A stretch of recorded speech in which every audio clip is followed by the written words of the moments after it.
Assalamualaikum.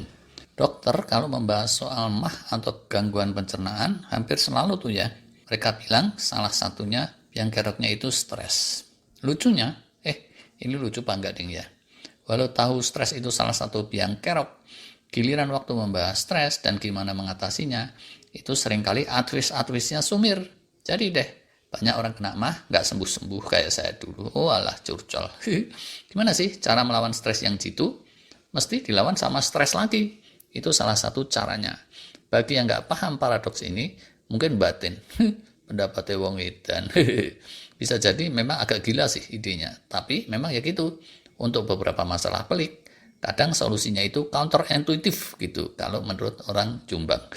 Elit kok kalau Jombang ini. Tanah kelahiran nenek saya. Sebenarnya, nggak terlalu aneh ya. Zaman dulu tentara Singosari perang, kalau menghadapi serangan pedang, itu bisa pakai lapisan baju besi, bisa pakai tameng, tapi bisa juga pakai pedang lagi, yang lebih gede gitu, ya kan? Jadi, ide ngelawan stres dengan stres, itu mestinya bisa masuk akal juga. Stres itu apa sih yang sifatnya mengganggu atau merusak? Kalau gangguan mah, ya bisalah stres itu muncul karena saluran cerna yang teraniaya atau gut mikrobiomnya yang teraniaya. Yang lebih umum lagi, itu hormon kortisol, adrenalin, dan serangkaian hormon stres yang mestinya meningginya sesekali saja, ini tingginya terus-terusan. Jadilah kronik stres atau stres kronis. Hormon stres yang terus-terusan tinggi itu cenderung bikin macet proses healing, ambiar jadinya.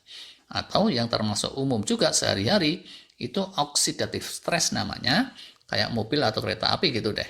Kalau bahan bakarnya fuel cell atau hidrogen bersih, keluarannya dari knalpot cuma uap air. Tapi kalau BBM-nya batu bara, asap knalpotnya polusi nggak karuan. Sel-sel kita juga gitu. Kalau kalian gembul amir, kebanyakan gula, karbo, junk food, processed food, maka bukannya sel-sel punya knalpot sih, tapi sisa prosesnya itu terus memunculkan oksidan-oksidan radikal bebas. Itulah sumbernya oxidative stress. Mengatasi chronic stress bisa dengan hal-hal positif yang menimbulkan efek endorfin dan lain sebagainya seperti yang sering kita bahas.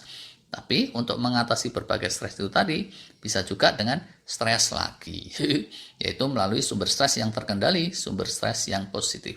Apa sih contohnya? Izin ya, ini beberapa hal. Pertama, fasting itu aja juga stres, ya kan? Intermittent fasting itu yang rada ringan, extended fasting itu lebih berat, tapi berbuah healing kita sering bahas. Bangun di waktu sahur itu juga stres. Terus istighfar, tahajud itu juga stres, dah pernah kita bahas juga. Disentrong sinar matahari itu juga stres.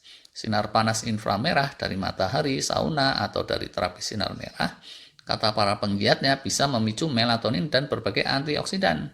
Stres tapi bermanfaat. Terapi panas dingin itu juga stres. Para pakar bilang itu bisa meningkatkan survivability. Makanya tuh di luar negeri sana ada orang rendeman air es, terus biur ke air panas, dingin, panas, dingin, panas. Dr. David Sinclair juga bilang itu bisa bikin awet muda, awet sehat, memunculkan brown fat, dan lain sebagainya. Yang realitanya itu sebenarnya stres juga. Cardio exercise itu juga stres, believe it or not. Kalau yang kelasnya masih rada ringan, digojlok gerak jalan atau pergi umroh, atau trekking, hilang tuh mahnya. Silakan aja ditanyain sama para pelakunya. Angkat-angkat beban itu juga stres melawan gravitasi. Sebaliknya, kalau kemana-mana tas kecil aja dibawain sama ajudan atau asisten, hati-hati tuh. Ujungnya kalian malah gampang ambiar karena kurang mendapatkan stres positif. Hipoksia aja juga stres. Itu suatu keadaan kurang oksigen, sehingga kita jadi ngos-ngosan, ngap-ngapan, itu bahkan konon bisa ngencengin autofagi segala. Kapan-kapan bisa kita bahas. Asah otak cara tertentu itu juga stres yang terkendali.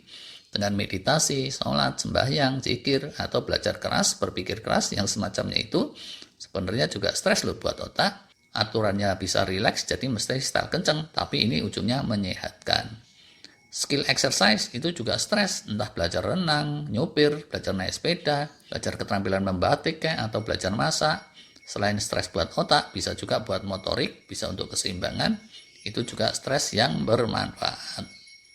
Bahkan ya, orang sakit aja itu juga stres. Tusuk jarum tuh, tubuh ditusuk-tusuk. Atau orang disedot darahnya saat transfusi, bersin itu juga stres. Demam tinggi itu juga stres yang bisa menggerus virus bakteri. Digigit lintah itu juga stres yang bisa mengencerkan darah bahkan. Cacingan aja, kayak si gombloh itu juga stres, yang konon malah meningkatkan kesuburan. Kena COVID kemarin itu juga stres, tapi istilahnya melimpah ruah antibodinya. Yaitu kalau yang hidup sih, kalau yang enggak ya innalillahi, takdir Allah gimana lagi ya kan. Dan seterusnya, banyak lagi tuh. Makanya orang Madura, Jombang, Bojonegoro, dan Amerika selalu bilang, to stress that don't kill you, make you stronger. Gitu deh, sharingnya kali ini. Terima kasih.